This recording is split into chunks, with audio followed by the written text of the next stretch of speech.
Hello, Council Bluffs Area Chamber of Commerce members. This is Drew Camp, President and CEO of the Council Bluffs Area Chamber of Commerce, here for another one of our candidate interviews leading into the June 7th primary election. Today, we're talking with Susan Miller. She's a candidate for the County Board of Supervisors. There are 8 candidates for 3 open seats, and Susan is contending for one of those seats. So Susan, thank you very much for joining us this morning. Thank you, Drew, for putting this together.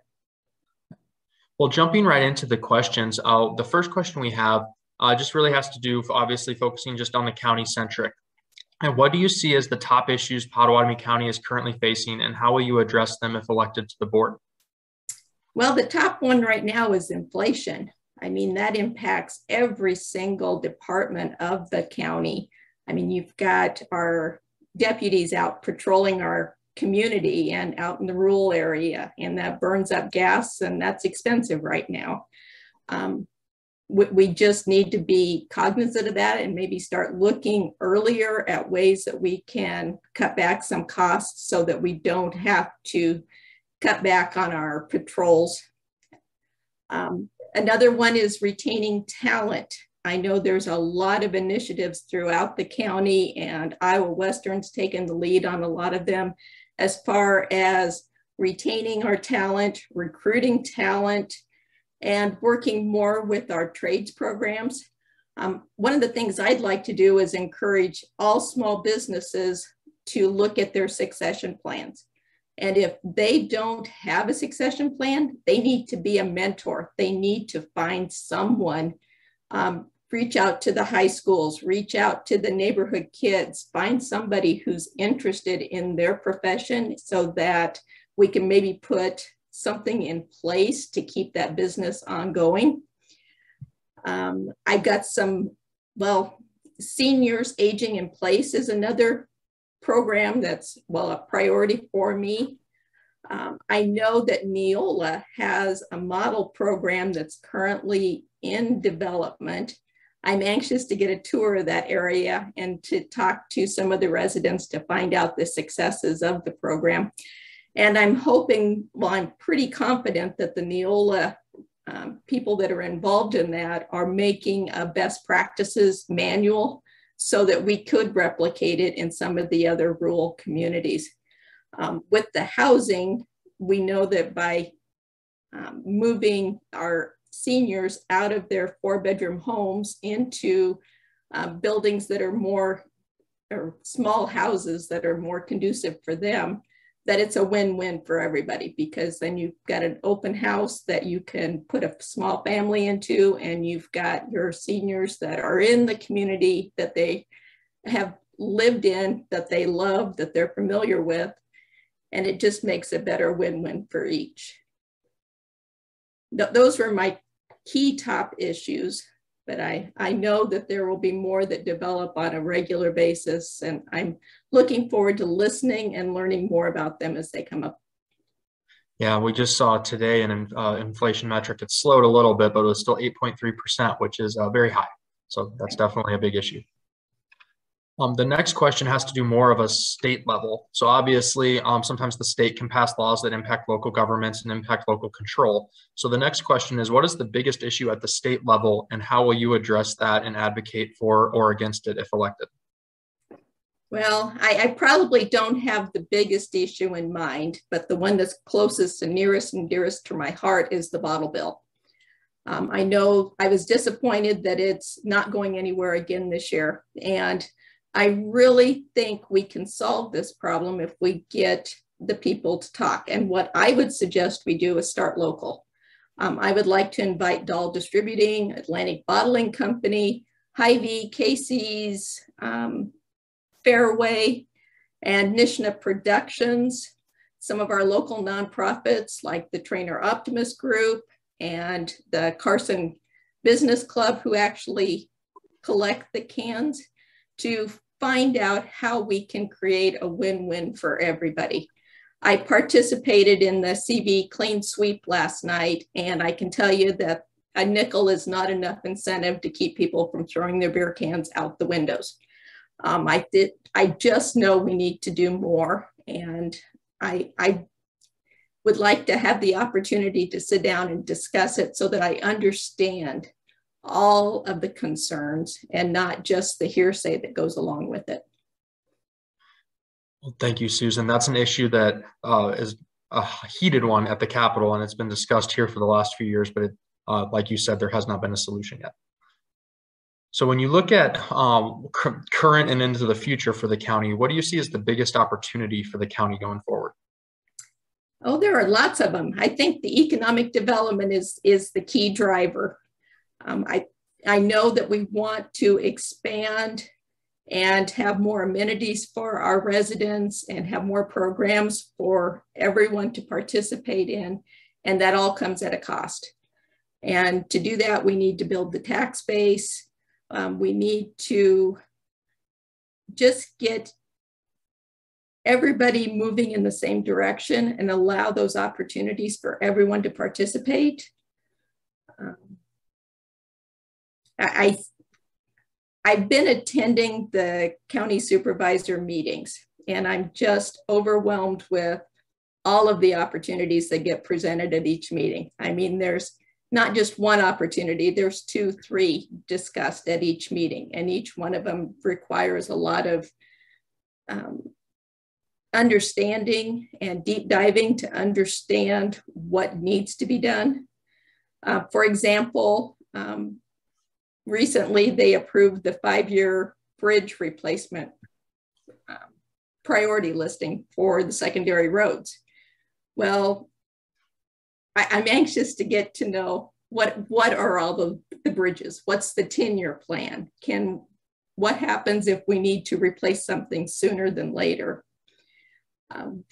When a bridge goes out in the country and they put it out of service, that impacts not just one farmer. I mean, it impacts a lot of the neighborhood, the school buses, the emergency response, and we need to make sure that those bridges are maintained and that they provide the lifelines that we need for our communities. And it's really interesting looking at those opportunities like you talked about, because right now there might be no, at least in my lifetime, there has not been a time where there's been so many funds being made available, whether it's ARPA funds or it's gaming revenue, Iowa West, or like you said, the Infrastructure Investment and Jobs Act. That creates a lot of opportunity when there's those additional funds there. And we're fortunate to have a couple of those with Iowa West and gaming that many don't too. So. Right. And then as you look at the business community and the private sector, if you're elected to the county board, how will you partner with the chamber and then the business community to move Pottawattamie County forward? Oh, there are so many good partners out there. There is momentum currently to reach out between the county through Golden Hills Resources and Advanced Southwest Iowa, Western Iowa Development Association, MAPA, and the chamber, and they're exploring different ways that they can partner for different housing, infrastructure requirements, and just building those partnerships going forward is key. As a small business owner in the rural part of the county, I really value the benefit that Advanced Southwest Iowa and WIDA bring to the table.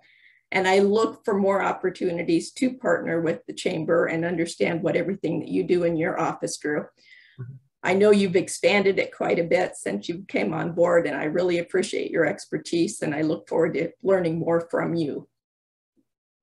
Thank you, Susan. You mentioned a lot of really good things that are happening, and we do have a lot of organizations working in that economic and community development space, and we're all pulling in the same direction, which is obviously a good thing. And I'd welcome the opportunity to talk with you about some of the things we have going on at the chamber. We partner a lot with Paula and the others that you mentioned with Advanced Southwest Iowa and those other organizations too. So.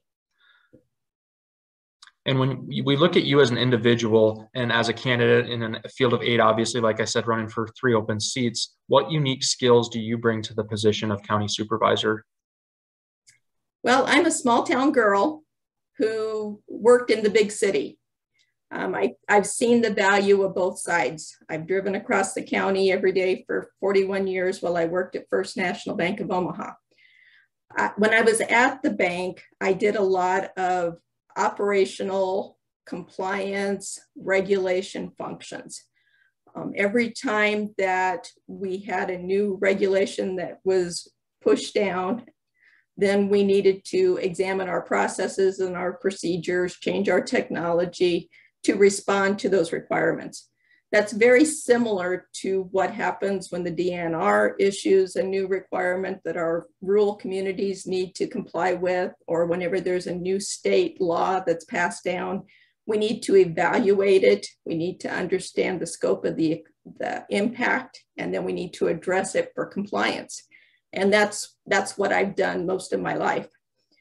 I've also got 16 plus years board service experience.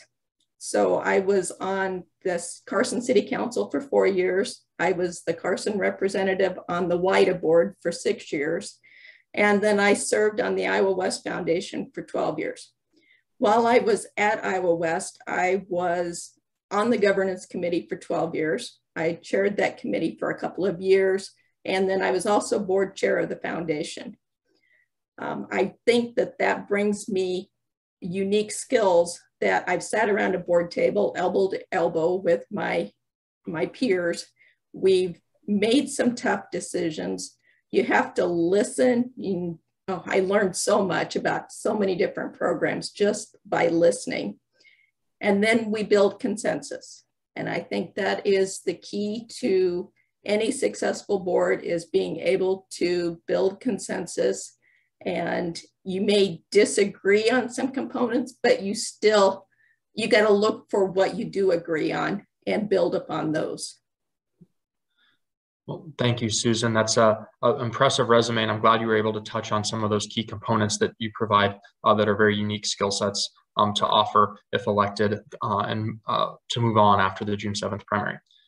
The last question that we have is, outside of things that you may have touched on or building on some things you may have touched on, why should voters cast their ballot for you in the June 7th primary, as I said, in a very contested race?